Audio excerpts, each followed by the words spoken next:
Hello, this is Senator Barack Obama, and today is Thursday, May 11th, 2006. The other day I went to the gas station. Gas was $3.08 a gallon at the station where I stopped. It is rough on Americans across the country right now. Chicago has some of the highest gasoline prices in the country. I'm fortunate that I'm able to afford spending $50 on a tank of gas. There are a lot of families out there that can't.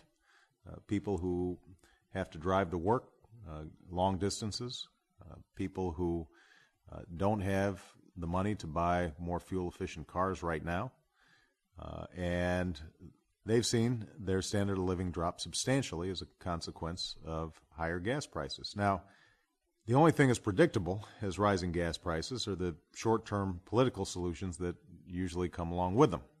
Every year you have the same headlines, pain at the pump, and then Americans start emptying their wallets to fill up their tanks, and politicians go through the standard responses, tax rebates and tax holidays, and investigating price gouging by oil companies.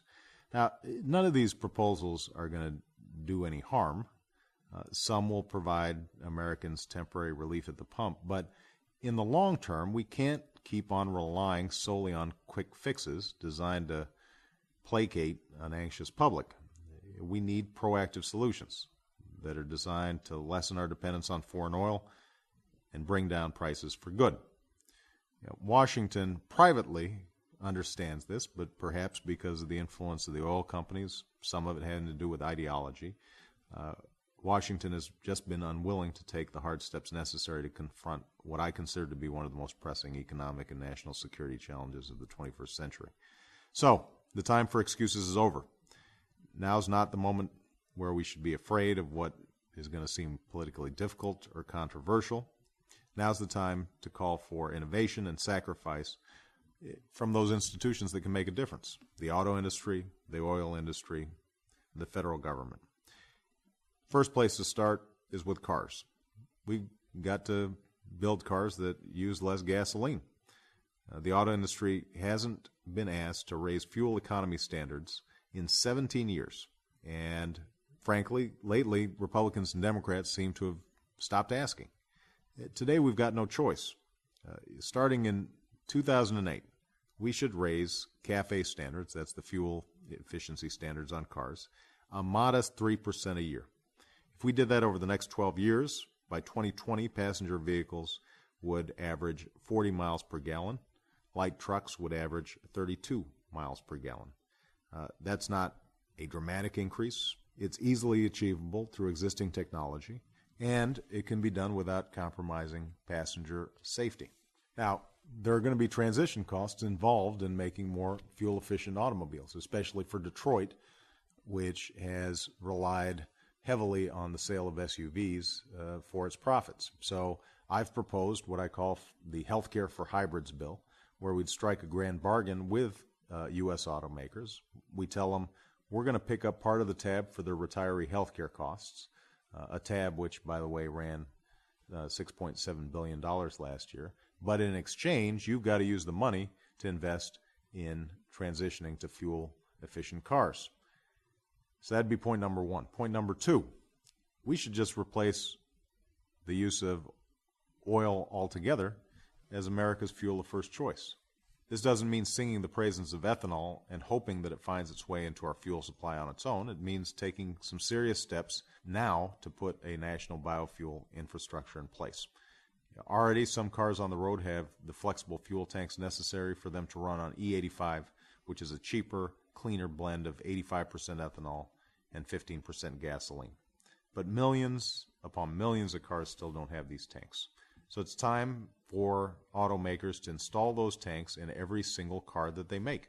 And the government can help cover this small cost, which currently runs at just around $100 per car. It's also time to start making E85 fueling stations more available to the American public. Currently, only 681 out of the 170,000 fueling stations in America offer E85 pumps. That's not acceptable. Every American should have the choice when they pull up to fill up their car with E85. That should be true at any fueling station. And the oil companies should stop standing in the way and join us in making this happen.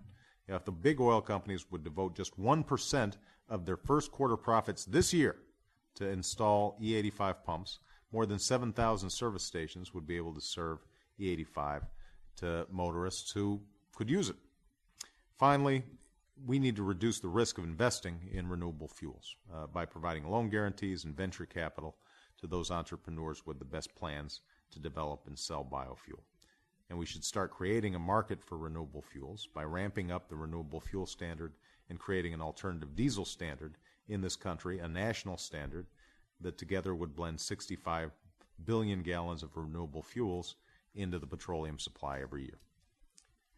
If we had taken all these steps decades ago, like Brazil did, when the call for energy independence was first issued, we'd be immune right now to the whims of oil-rich dictators and surging gas prices.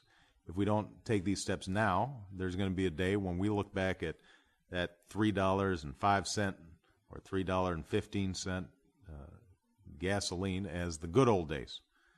At some point, there's not going to be a tax rebate that's big enough or a tax holiday that's long enough to solve these problems.